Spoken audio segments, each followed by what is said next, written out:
नमस्कार साथियों। आज हम राजस्थान के उस वीर दुर्ग और वीर वंश की कहानी जानेंगे जिसने दिल्ली सल्तनत की विशाल शक्ति को भी चुनौती दी। एक कहानी है जालौर के चौहानों की, जिनकी वीरता की गाथा आज भी स्वर्ण की दुर्ग की दीवारों में गूंजती है। तो आज जानेंगे, हम पढ़ेंगे जालौर के चौहान वंश की गौरवशाली कहानी के बारे में। आप ये देख रहे हैं राजस्थान के मानचित्र में जालौर। ये नक्शा है राजस्थान का। ये जालौर स्थित है राजस्थान में। यह राजस्थान के दक्षिण पश्चिमी भाग में स्थित है। जालौर को देखिए, ध्यान से देख लीजिए इसे। प्राचीन काल में इसे जावालीपुर कहा जाता था।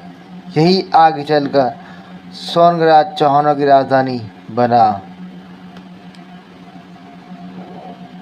और अब देखिए कीर्तिपाल चौहान का चित्र।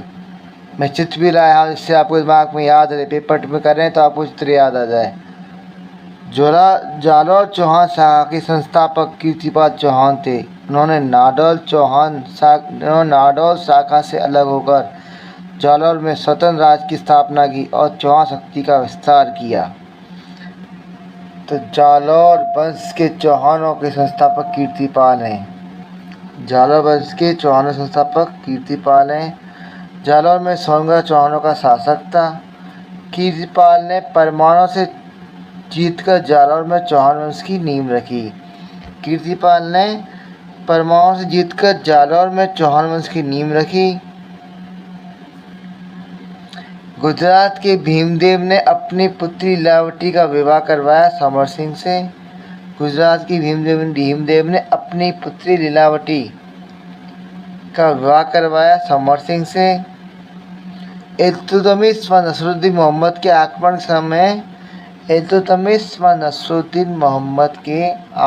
के समय जालौर का शासक उदय सिंह सोनगरा था। चाची देव के समय नसरुद्दीन महमूद व बलबन था।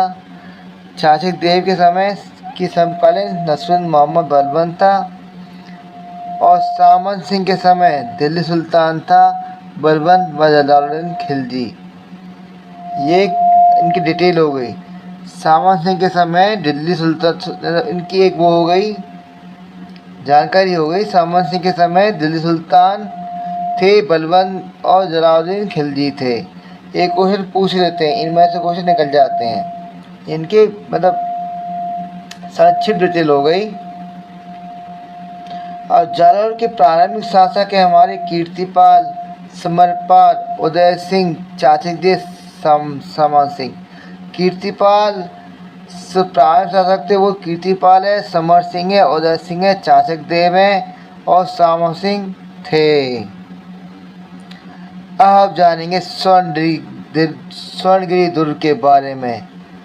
ये देखिए स्वर्णगिरी दुर्ग है। ये पूरा मतलब ये जालौर का किला है, या स्वर्णगिरी दुर्ग बोलते हैं इसको।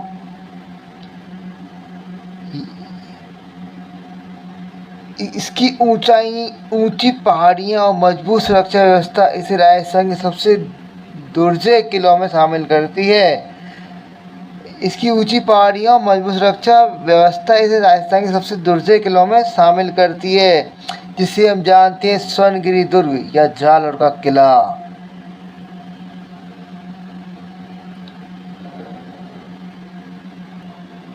अब हम जानेंगे कानरदेव चौहान के बारे में। जालौर के सबसे प्रसिद्ध शासक थे कानरदेव चौहान। उन्होंने दिल्ली सल्तनत के सुल्तान अलाउद्दीन खिलजी के सामने कभी आत्मसमर्पण नहीं किया। 1298 में उनके भी आत्मसमर्पण नहीं किया। अब जानेंगे अलाउद्दीन खिलजी और कानरदेव चौहान के बीच युद्ध के बारे में।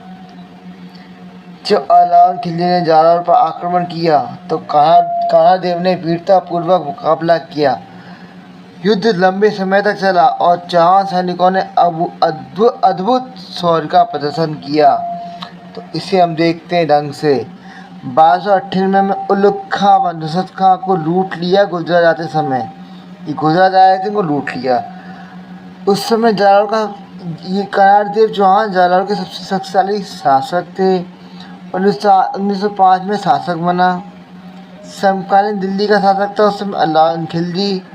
जब कर्नाटदेव चौहान राजा बने उस समय अलाउद्दीन खिलजी दिल्ली का राजा था।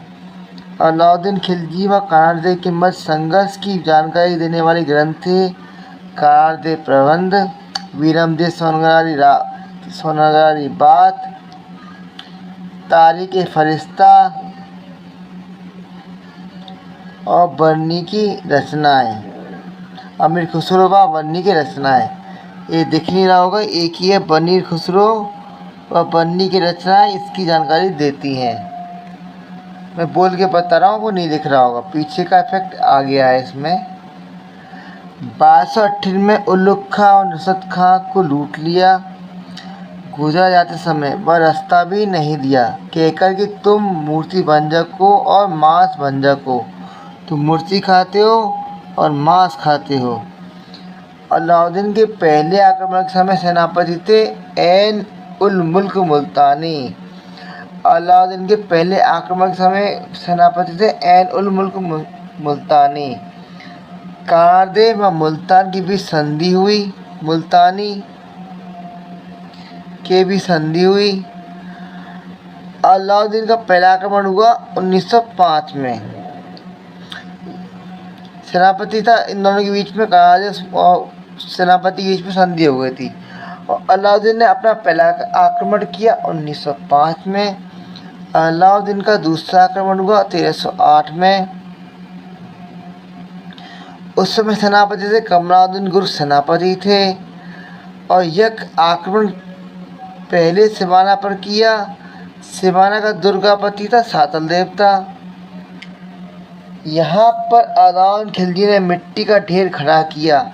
सिवान दुर्ग के बराबर व भायला पवार की गद्दारी द्वारा, क्योंकि इसने दुर्ग में मांस व हड्डियों का चूर्ण मिला दिया खाने में, जिससे इनको दुर्ग खोलना पड़ा, खोलकर लड़ना पड़ा और सब मारे गए क्योंकि सामने सेना ज़्यादा थी।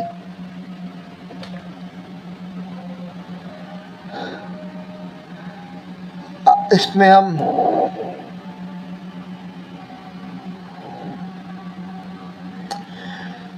साथियों, तलवार से राज जीते जा सकते हैं लेकिन सम्मान और वीरता इतिहास में अमर हो जाते हैं। जालौर के चौहान इसका सबसे बड़ा उदाहरण है। कल्पना कीजिए, सामने दिल्ली सुल्तान की विशाल सेना हो और दूसरी ओर मुट्ठी पर राजपूत वीर, फिर पीछे हटने का नाम नहीं। यही था जालौर के चौहानों का स्वाभिमान। हम देखेंगे चित्र के द्वारा कि युद्ध कैसे हुआ, किस तरह हुआ था। अलाउद्दीन खिलजी के आक्रमण की 3-4 तस्वीरें मैं आपको इस वीडियो में दिखाऊंगा, क्रम से दिखाऊंगा कि किस तरह आक्रमण हुआ। आपको याद रहेगा ये पूरा कि किसने आक्रमण किया, किसके ऊपर आक्रमण हुआ। अब देखो दिल्ली, चित्र देखो, आप चित्र देख रहे हो, दिल्ली से जालौर की ओर बढ़ती खिलजी की सेना बढ़ रही है, दिल्ली से जालौर की ओर। 13वीं शताब्दी के अंत तक अलाउद्दीन खिलजी राजस्थान के अधिकांश प्रमुख दुर्गों पर अधिकार कर चुका था और उसकी नज़र जालौर के स्वर्णगिरी दुर्ग पर थी। अलाउद्दीन खिलजी राजस्थान के प्रमुख दुर्गों पर अधिकार कर चुका था 13वीं शताब्दी के अंत तक। अब उसकी नज़र जालौर के स्वर्णगिरी दुर्ग पर थी। अब जालौर किले की गेट, अब दूसरा चित्र देखिए, अब दूसरा चित्र दिख रहा है आपको, अब दूसरा चित्र दिख रहा है अब आपको इसमें कि जालौर किले की घेराबंदी की। खिलजी की विशाल सेना ने जालौर को चारों तरफ से घेर लिया। ध्यान से देखना चित्र को। लेकिन चौहान वीरों ने दुर्ग की द्वार नहीं खोले और जो युद्ध जारी रखा। द्वार नहीं खेले, युद्ध जारी रखा।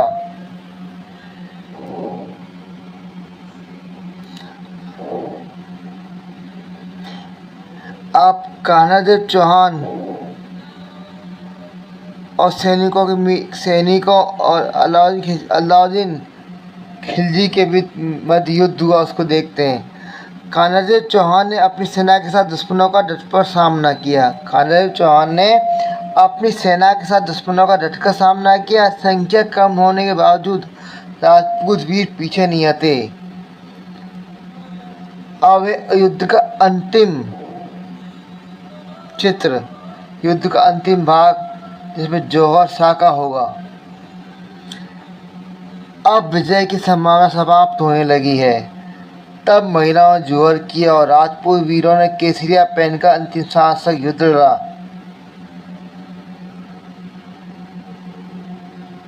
सामने सोचो, सामने दिल्ली सल्तनत की विशाल सेना थी, लेकिन जलाल के चौहानों के लिए जीवन से अधिक मूल्यवान उनका स्वाभिमान था। तो वो जलाल भले ही पराजित हुआ, लेकिन कहारदेव चौहान की वीरता ने उन्हें राजस्थान के अमीर वीरों में स्थान दिला दिया। इसमें क्या गद्दार थे, किसने गद्दारी की थी, वो देखते हैं हम। सिवाना दुर्ग का गद्दार था बावले पवार था। सिवाना का साक्वा 1308 में। सिवाना में जौहर और रानी मैनादे के नेतृत्व में सिवाना को जीतकर सौंपा। कमलादुद्दीन गुरकिन को सौंपा गया जीतकर सिवाना को जीतकर उसका नाम रखा खैराबाद रखा। कानरदेव के पुत्र का नाम बीरमदेव था। अलाउद्दीन की पुत्री का नाम फिरोजा था। जलाल दुर्ग पर आक्रमण 1311 में हुआ। जलाल दुर्ग का गद्दार था बीका दहिया था। मैं इसकी कहानी बताऊंगा आपको एंड में, तो ध्यान से देखते रहिए।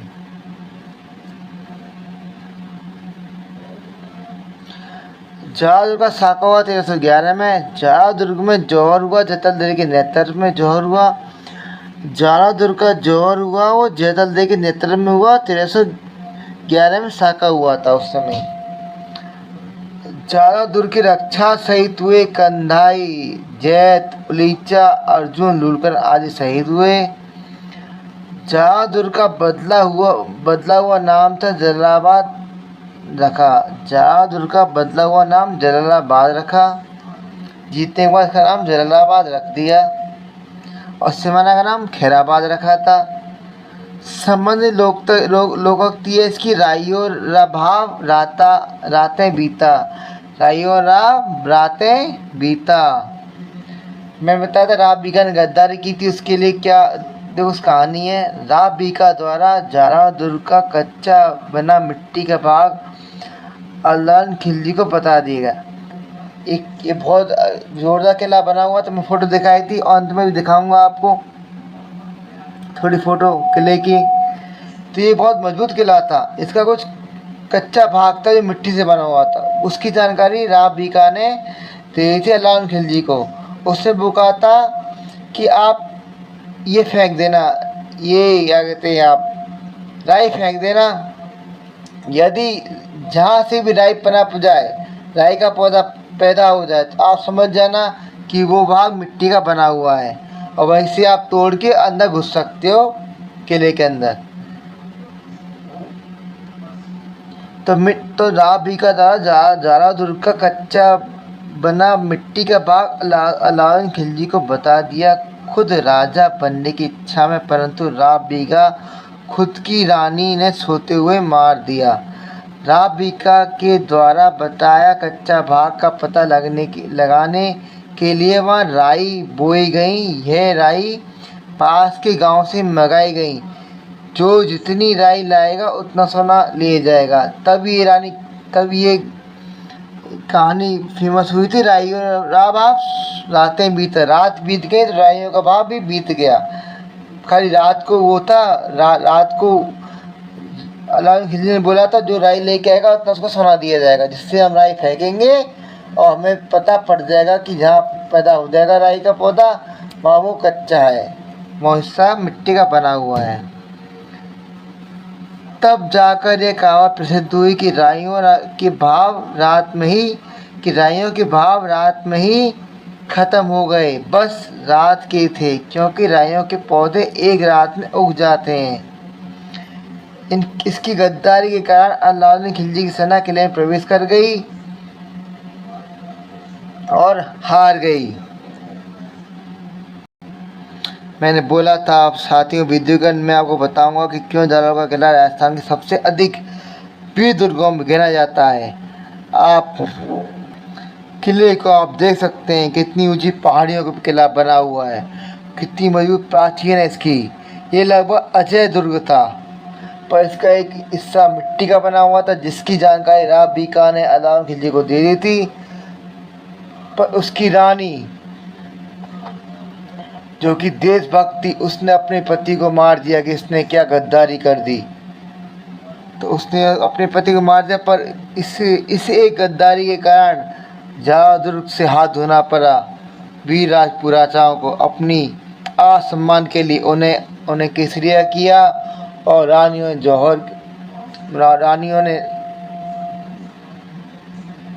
जौहर किया। तो ये है वीर गाथा जालौर के दुर्ग की। मैं सोचता हूँ, उम्मीद है आपको अच्छे समझ में आया होगा।